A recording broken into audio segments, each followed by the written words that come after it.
नमस्कार, जय हिंद। आई हिंदी चैनल से मैं हूं प्रदीप। डेली करंट अफेयर्स की सीरीज़ में आपका बहुत बहुत स्वागत करता हूं।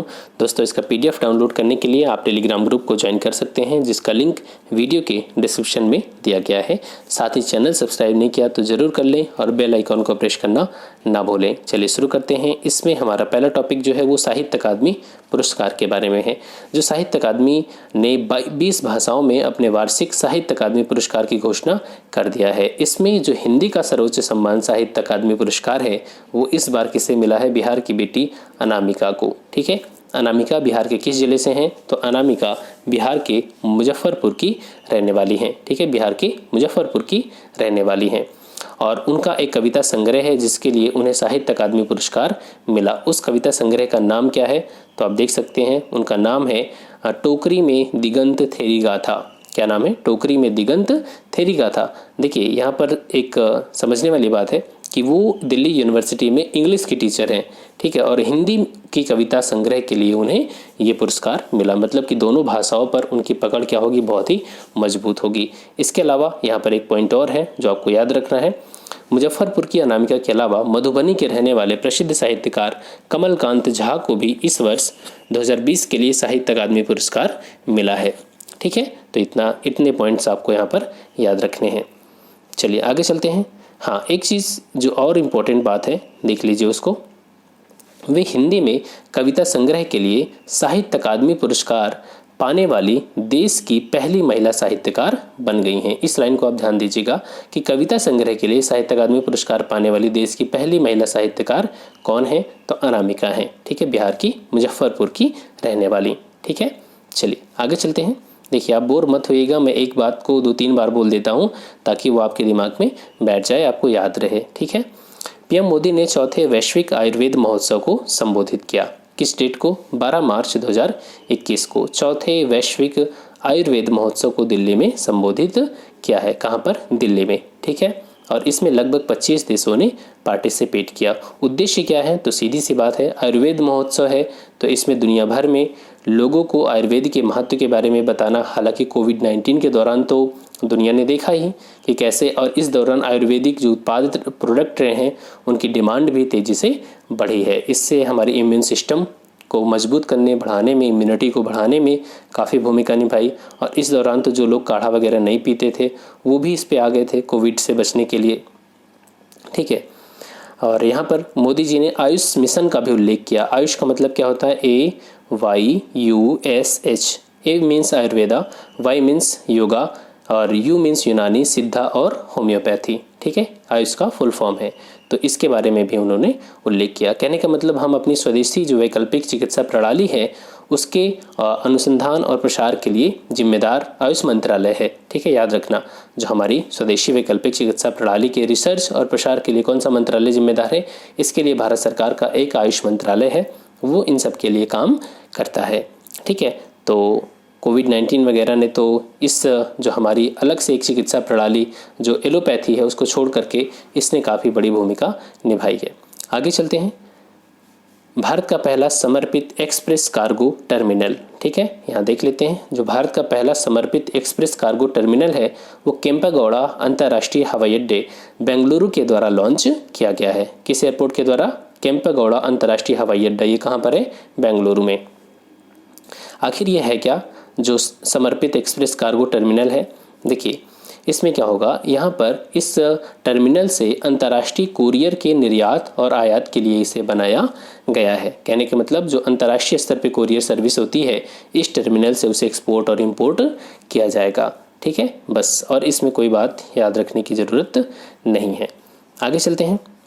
मेरा राशन मोबाइल ऐप। मेरा राशन मोबाइल ऐप, आपको पता है कि हमारे देश में one nation one ration card scheme launch की जा रही है। इसका फ़ायदा क्या होगा?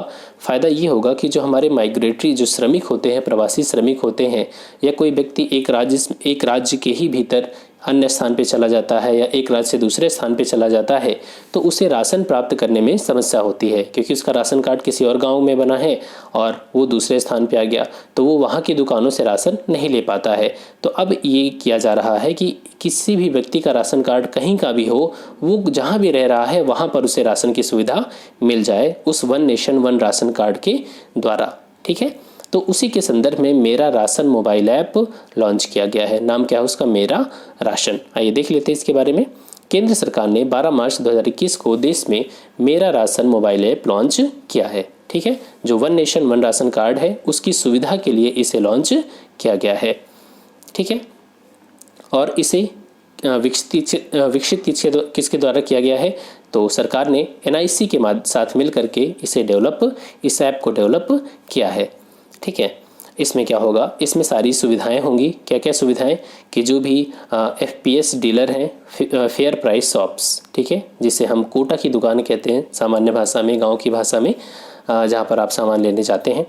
और यहाँ पर इसमें क्या होगा? FPS डीलर के बारे में और जो भी स्टेक होल्डर्स हैं उनके बारे में सारी डिटेल्स रहेगी। ठीक है, जो उचित मूल्य की जो दुकान है उसकी लोकेशन कहाँ पर है ये भी पता चलेगी। तो जो भी हमारे प्रवासी श्रमिक होते हैं, जो भी प्रवासी लोग होते हैं, उनकी मदद के लिए ये ऐप लॉन्च किया गया है। ठीक है, चलिए आगे चलते हैं। यहाँ पर नेक्स्ट टॉपिक हमारा है आत्मनिर्भर निवेशक मित्र पोर्टल के बारे में है। देखिए, इन्वेस्टमेंट रोजगार को बढ़ाने और GDP को बढ़ाने दोनों में इसकी भूमिका होती है। और हमारे देश के भीतर जो घरेलू निवेशक हैं उनकी सुविधा के लिए सरकार ने आत्मनिर्भर निवेशक मित्र पोर्टल लॉन्च किया है। ठीक है, और यहाँ पर देखिए इससे फ़ायदा क्या होगा? इससे फ़ायदा ये होगा कि इसमें जो सारी डिटेल्स होती है, देखिए जब आप कोई कंपनी, सपोज़ कोई इंडस्ट्री खोलना चाहते हैं, कोई कंपनी खोलना चाहते हैं, उसके लिए सरकार से अनुमोदन चाहिए।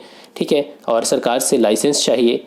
और आपने ये भी सुना है कि जब कोई ऐसी कंपनी खोला जाता है तो सरकार उसके लिए इंसेंटिव देती है। तो सारी जानकारी कहाँ पर होगी? इस पोर्टल पे होगी, और आपको एक ही जगह से सारी जो भी अनुमोदन लाइसेंस चाहिए वो यहीं पर आकर के मिल जाएगी।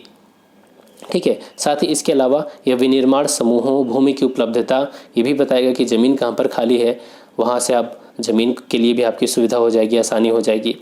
ठीक है, तो इस मतलब कि कुल मिलाकर के इन्वेस्टमेंट को प्रमोट करने के लिए ये पोर्टल लॉन्च किया जा रहा है। इससे फ़ायदा निवेशक को होगा, साथ ही जो हमारी ईज़ ऑफ डूइंग बिजनेस है उसमें भारत की रैंकिंग भी क्या होगी? इम्प्रूव होगी। ठीक है, चलिए आगे चलते हैं। अब हम चलेंगे MCQs की ओर। हाल ही में साहित्य अकादमी पुरस्कार विजेता अनामिका का संबंध बिहार के किस जिले से है? पटना, गया, भागलपुर, मुजफ्फरपुर। तो इसका सही आंसर क्या है? मुजफ्फरपुर। ठीक है, आगे चलते हैं। नेक्स्ट क्वेश्चन, चौथे वैश्विक आयुर्वेद महोत्सव का आयोजन कहाँ किया गया? तो इसका आयोजन दिल्ली, बेंगलुरु, मुंबई, अहमदाबाद। तो इसका सही आंसर क्या है? दिल्ली। किसने किया? हमारे प्राइम मिनिस्टर नरेंद्र मोदी जी ने किस डेट को किया? 12 मार्च को। ठीक है, 12 मार्च को। आगे चलते हैं। भारत का पहला समर्पित एक्सप्रेस कार्गो टर्मिनल किस एयरपोर्ट के द्वारा लॉन्च किया गया? तो यहाँ पर सही आंसर क्या है इसका? केम्पेगौड़ा अंतर्राष्ट्रीय हवाई अड्डा। ठीक है, ये कहाँ पर है? बेंगलुरु में। ठीक है, नेक्स्ट क्वेश्चन, मेरा राशन मोबाइल ऐप किसके द्वारा लॉन्च किया गया? नीति आयोग, वित्त आयोग, NIC, IIT दिल्ली। तो हालांकि इसे लॉन्च तो भारत सरकार के द्वारा किया गया है, तो इसमें से कोई भी आंसर आपका सही नहीं है। NIC ने उसे डेवलप किया है, लॉन्च NIC के द्वारा नहीं किया गया, तो इनमें से आपका कोई नहीं आंसर हो जाएगा। आगे चलते हैं। आत्मनिर्भर निवेशक मित्र पोर्टल किस मंत्रालय के द्वारा विकसित किया गया है? तो आत्मनिर्भर निवेशक मित्र पोर्टल मतलब इन्वेस्टमेंट से रिलेटेड है।